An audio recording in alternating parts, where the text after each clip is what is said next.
What's up, guys? This is another day here for the build. What I'm gonna do today is I'm gonna be dropping the subframe from the car. That way the engine can go in much easier. I'm also dropping the subframe because since I'm gonna be installing the front sway bar that I got from ZZP, I want to do it as easy as possible without me having to hassle with it. So since I'm gonna be dropping the engine in, needing to switch out the sway bar, might as well drop the subframe. It's just 4 bolts that seem to be tying it on, and go from there.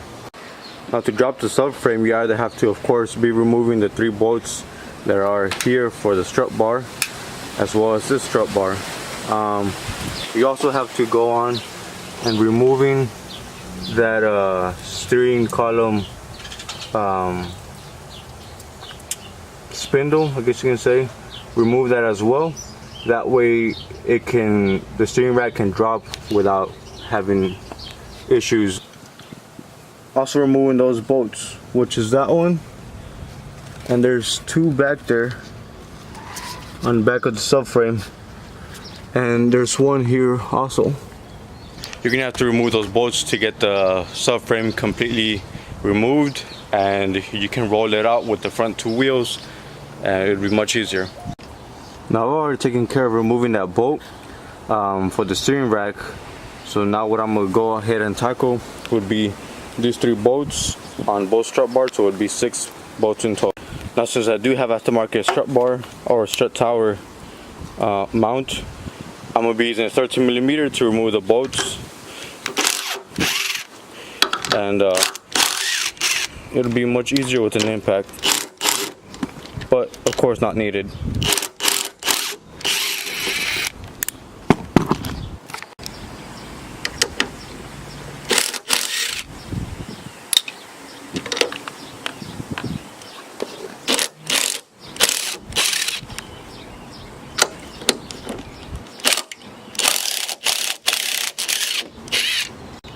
The next thing I'm gonna do would be removing the 4 bolts from the subframe using the breaker bar and a 21mm socket.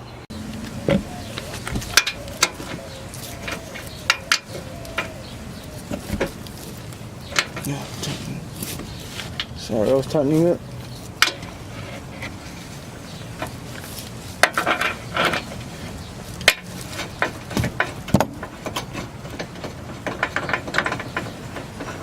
There's a long bolt. Got it. So the bolt will be like this.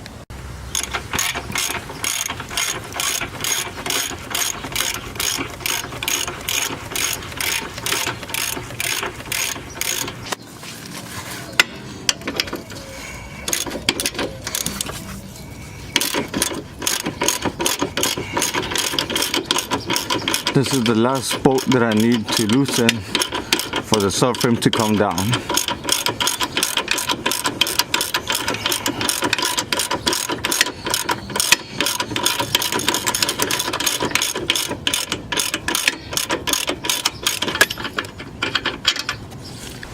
Okay, now that all the bolts from the subframe have been removed and the steering rack as well as the strut mounts, you can go ahead and lower the subframe.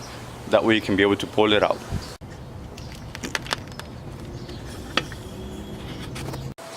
One thing I did forget to mention is that you're going to have to disconnect your brake lines from the hoses in order for you to have successful subframe removal, which is fine because I do have a nice new set of stainless steel brake hoses from Goodrich to replace them with. Now you will have to remove this fitting here on both sides to be able to get to it, and you will need a, oh my god, what is that, a 13mm wrench to be able to do that. Just get it loose at first, and it will be draining out fluid, so just be aware of that. And as you can see, the fluid's already starting to seep out, so just you might want to get a bucket, have it in the bottom so it could drain there. Okay, now that it has been loosened, you can just let it drop. That takes care of the passenger side. All I gotta do is the driver's side. Time travel made it possible for this hose to be off for you guys already. What you might want to do also is remove these clips that are holding the hoses up. That way the hoses drop and you're good to go. So once you've completed, it should look somewhat like this, where the subframe is off of the chassis and it's pretty much on the ground. I just have it being supported up by that hydraulic jack. Other than that, it's already on the ground, ready to roll out. And real quick, don't forget to remove the top 3 bolts from the transmission mount that lead there, as I was forgetting to mention those, but you also have to loosen those, that way it can come down. I don't know, whatever y'all do not attempt to do this at home, even though you probably will be doing it at home or at a shop, but this is just too iffy. Let me show you. Look at this, barely off of the ground already. I didn't position it correctly because I didn't have much movement to do. But as you can see, the subframe is already removed off of the chassis, so it's good to go, pretty much ready to roll out. After so much hassling and moving around, I finally got the subframe out of the way. So now we can continue with the rest, which would be replacing the sway bar and control arm bushings. These, I did buy some upgraded control arm bushings that will go in place of these, and the ZZP sway bar like I had mentioned earlier. But there it is. Real quick before I let y'all go, I did go ahead and do some advancements to the engine also. Pretty much this is how it is at the moment.